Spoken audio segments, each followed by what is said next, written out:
Pleyberchris, c'est une commune de 3200 habitants.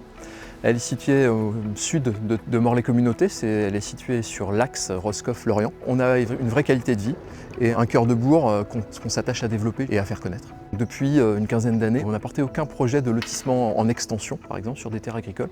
On s'attache à travailler différemment, plutôt sur de la densification, de la réhabilitation, de la requalification. Je crois qu'on a un vrai enjeu à préserver nos terres agricoles, préserver nos paysages et à travailler, inventer des nouvelles manières d'urbaniser. Donc à partir de ces objectifs-là, on a bâti un projet assez global qui touche à la fois au patrimoine, la mise en valeur du patrimoine, mais aussi l'aménagement des espaces publics, le développement des commerces en cœur de bourg, bref tout ce qui fait, on va dire, la qualité de vie au quotidien dans le cœur de bourg. Le premier projet, c'est ce qui concerne l'espace qu'on appelle l'espace Guével, avec l'aide de l'architecte Tristan Laprairie et l'ancien maire. On a porté toute une opération globale de réhabilitation de cet espace. Pour mener à bien ce projet, nous avons lancé un concours d'architectes urbanistes et nous avons sélectionné TLPA Tristan Laprairie, qui avait présenté le meilleur projet à nos yeux, correspondant vraiment aux demandes que nous avions environnementales, de réutilisation de matériaux.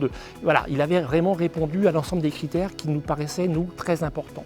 Donc pour moi, l'essence finalement de ce qui fait un établissement humain autour d'un village, d'une ville, etc., c'est l'espace public. Donc j'ai commencé par l'idée d'une place publique. Et l'idée, c'était vraiment que sur ce grand axe, effectivement, on ne fasse pas que passer, mais qu'on ait le sentiment que quelque chose se passait là. Et je pense que c'est très important sur ce type de traversée de bourg, effectivement, d'essayer de jalonner par des espaces publics marquants, qui aient des vrais usages et que les gens ne fassent pas que traverser. Et rapidement, on a conclu qu'il était nécessaire de densifier par de l'habitat de qualité, de l'habitat respectant l'environnement, de l'habitat construit avec des matériaux biosourcés. Nous avions un projet d'environ 40 logements et nous sommes aujourd'hui à, je crois, 36 ou 38 logements. L'appel à projet concernant les logements passifs, il s'est fait dans le cadre de la réhabilitation de l'espace Guével. L'idée, c'était de mettre à disposition des porteurs de projets, des particuliers qui souhaiteraient bâtir, des terrains à 1 euro. Et en échange, en contrepartie, on leur demande de bâtir un projet de construction en bâtiment passif. J'ai l'impression qu'il y avait une énergie, une réflexion collective qui était extrêmement riche, et qui faisait que, naturellement, on s'est ensemble vraiment posé la question comment on réussit à reconvertir une friche industrielle dans le bourg d'une commune rurale en Finistère, qu'on a fini par construire beaucoup en bois, en essayant d'anticiper sur ce qui maintenant sont les réglementations thermiques, sur le cycle de vie des matériaux, etc. Tout ce qui est construit est du logement social. Et c'est un projet global qui touche à la fois au patrimoine, la mise en valeur du patrimoine, comme l'église que vous avez derrière, qui a été entièrement restaurée, on est sur la toute fin de la restauration, mais aussi l'aménagement des espaces publics. Cette place de l'église, par exemple, qu'on a essayé de retravailler en la végétalisant, en travaillant à des opérations de ravellement de façade, mise en couleur, l'élaboration d'une charte chromatique, le développement des commerces en cœur de bourg, bref, tout ce qui fait, on va dire, la qualité de vie au quotidien dans le cœur de bourg. L'opération de la friche des Fontaines, en fait, c'est une friche commerciale, c'est un ancien supermarché qui s'est déplacé vers la périphérie il y a une dizaine d'années. Et depuis une dizaine d'années, il nous reste la dalle, une friche, une grande friche. Ce qui est prévu, c'est l'acquisition via l'EPF et ensuite un travail par secteur. Donc sur toute une partie du secteur, on compte travailler en concession d'aménagement pour y réaliser à la fois du logement collectif, semi-collectif, et des logements à destination des personnes vieillissantes, du logement adapté. Et après, sur les autres secteurs, on va plutôt les piloter de manière communale pour à la fois réaliser sur certains endroits du lot libre, pour des familles, des gens qui voudraient s'installer sur la commune. Et après, dernier élément, pour tisser entre eux ces différents secteurs, en fait, l'ambition c'est de reconstituer les trames vertes et bleues, et l'étude le propose. Et donc là, on a toute une palette de projets à mener. C'est de la plantation d'arbres, c'est des créations de mobilité douce, c'est des circulations piétonnes, des chemins, des choses comme ça. L'équilibre économique, il passe par beaucoup d'acteurs et beaucoup de recherches de subventions, par des partenaires comme l'établissement public foncier de Bretagne qui nous accompagne sur les opérations de réhabilitation.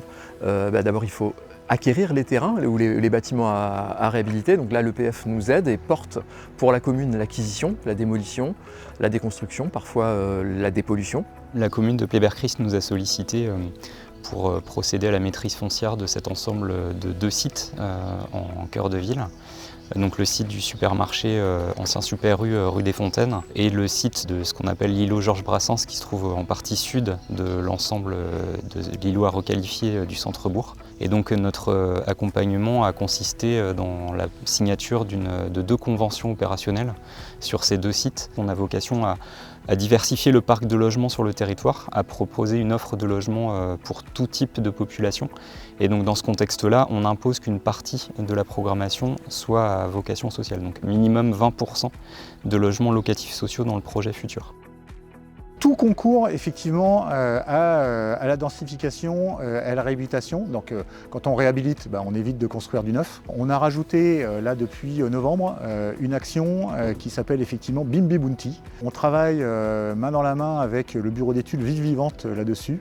Et le Bimbi, c'est de l'anglais, c'est Build in my backyard, donc construire au fond de mon jardin. Et l'idée, c'est plutôt que de faire des lotissements en extension urbaine, c'est de récupérer ce qui existe déjà, à savoir des jardins. Et puis des jardins, des fois, c'est 3000, 4000 m², même des fois proches des centres-bourgs. Donc, y compris à Plébert, il y a des opportunités. Et le Bounty, l'idée, c'est de pouvoir accompagner tout porteur de projet d'amélioration d'habitat, quels que soient les revenus. Plébert s'inscrit dans la logique d'intervention et la stratégie d'intervention devant les communautés, qui est effectivement inscrite dans le PLUIH. Alors le H, c'est Habitat. En travaillant sur nos friches, en repensant nos espaces, je suis vraiment convaincu qu'on peut faire des belles choses, mais il faut penser un peu différemment. Ça prend peut-être un peu plus de temps en termes de conception, mais c'est aussi la garantie d'une meilleure mixité sociale et plus de proximité aussi des gens avec les services et le cœur de bourg. On ne travaille pas en extension, on travaille à essayer de bâtir un bourg convivial.